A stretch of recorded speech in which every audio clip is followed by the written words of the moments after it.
এই 3টি অভ্যেস যা সফল উদ্যোক্তাদের আলাদা করে তোলে। নাম্বার 1 হলো দ্রুত সিদ্ধান্ত নেওয়া বা কুইক ডিসিশন মেকিং।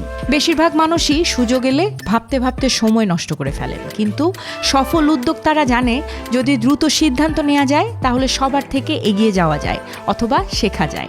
নাম্বার 2 হলো না বলতে পারা।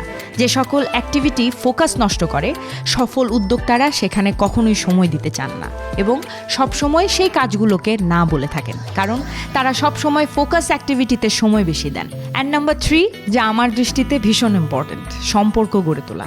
সফল উদ্যোক্তারা শুধুমাত্র টাকা বানায় না, বরং তারা এমন মানুষদের সাথে সম্পর্ক গড়ে তোলে যারা তার স্বপ্নকে একদিন আরও বড় করে তুলতে সাহায্য করবে। তাই যদি সত্যিকারের সফল হতে চান তাহলে শুধু চমৎকার আইডিয়া নিয়ে হাজির হলে হবে না, আপনার অভ্যাসের পরিবর্তন আনতে হবে, কারণ আপনার অভ্যাসই ঠিক করবে আপনি কত দূর আগাবেন।